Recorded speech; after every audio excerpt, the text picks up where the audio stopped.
I say, you silly trait motherfucker, your great-grandfather tied a ball and chain to my balls and bounced me through a cotton field while I lived in an unflushable toilet bowl. And now you want me to help you overthrow what? The only truth that can be delivered to a 4-year revolutionary with a hole card, i.e. skin, is this. Fuck up what you can in the name of Piggy Wallace, Dickless Nixon, and Spyro Agnew. Leave Brother Cleaver and Brother Malcolm alone, please. After all is said and done, build a new route to China if they'll have you. Who will survive in America? Who will survive in America? Who will survive in America? Who will survive in America?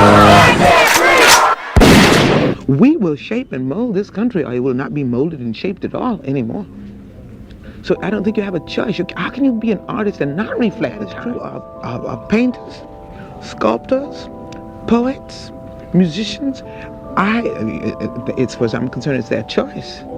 But I choose to reflect the times and the situations in which I find myself. Situation where they can be able to really control themselves. You understand what I'm saying? With no education, the people that take this local foundation start stealing money because they won't be really educated to why it's the people's thing anyway. You understand what I'm saying? With no education, you have neo-colonialism instead of colonialism, like you got in Africa 9, like you got in Haiti.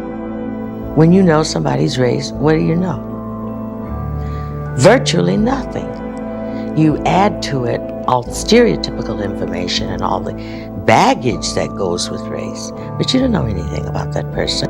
He said black power. No one is concerned about white power, which is now wiping out Southeast Asia.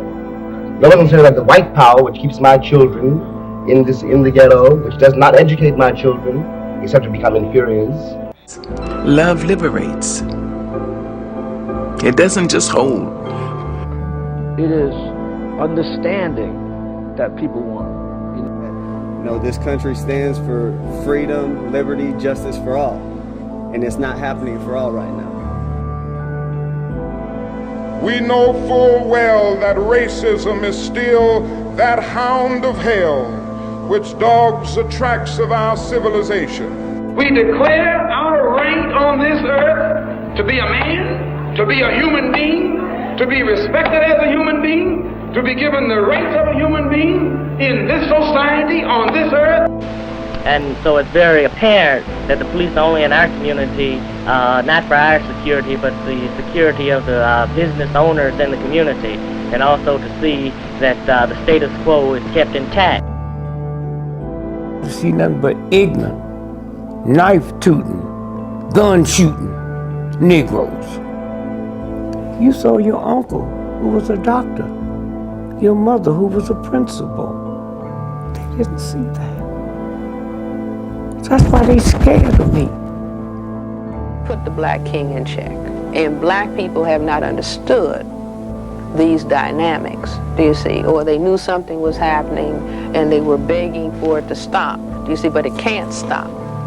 And so I say that now, once we make this analysis of what the dynamic of white supremacy is really all about, then we have to go into certain kinds of behavior formation. One of the greatest privileges of being white in this country is to encounter a police person on the street and live to tell about it. You see, only equals make friends. Any relationship that is not between equals is out of balance.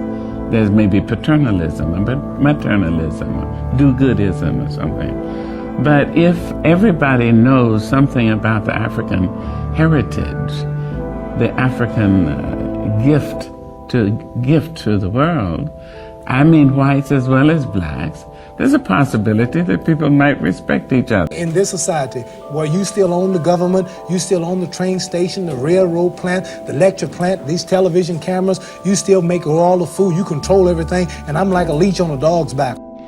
I'll tell you what freedom is to me. No fear. I mean, really, no fear. If I could have that half of my life, no fear.